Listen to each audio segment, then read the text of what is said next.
Semenjak negara Indonesia ini dijajah oleh Belanda, sampai masuk ke zaman Orde Lama, Orde Baru, bahkan sampai di era reformasi saat ini, ternyata racun-racun pemikiran demokrasi itu sudah banyak divaksin, diimunisasi ke benak daripada masyarakat kita. Tidak terkecuali sampai di tingkat ulama pun banyak yang terkena virus-virus demokrasi tersebut.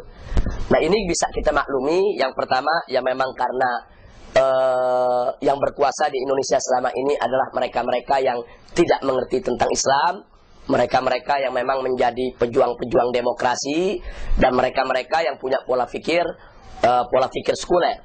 Nah, dalam kurun waktu yang begitu lama, 350 tahun dijajah, kemudian 23 tahun di Orde Lama, ditambah lagi 32 tahun di Orde Baru, kemudian belum lagi sebelumnya ada penjajahan Jepang, ditambah dengan era reformasi, sistem Islam tidak pernah mendapatkan kesempatan untuk membuktikan diri sebagai sistem yang baik di negara Republik Indonesia ini.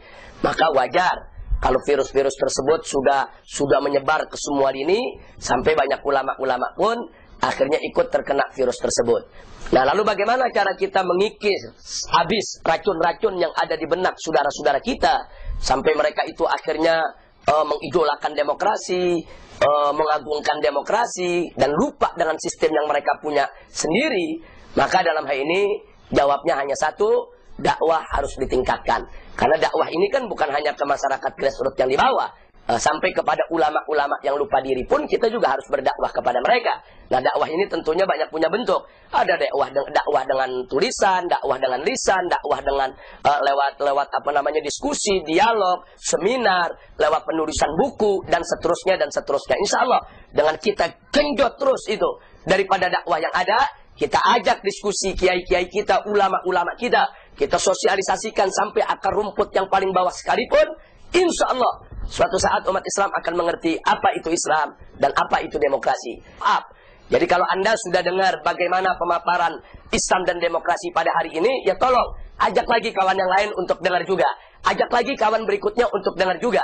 Ini merupakan tanggung jawab kita bersama, bagaimana kita sosialisasikan sampai akar rumput yang paling bawah, bahkan sampai para ulama yang ada di atas, semuanya, untuk kita sampaikan dakwah ini. Inilah Islam, inilah demokrasi. Insya Allah mereka yang tidak paham akan jadi paham. Mereka yang selama ini masih bingung, insya Allah akan menjadi obat bagi kebingungan mereka. Dan mereka yang lupa diri, insya Allah bisa tersadarkan lewat dialog, diskusi semacam ini. Amin ya rabbal alamin.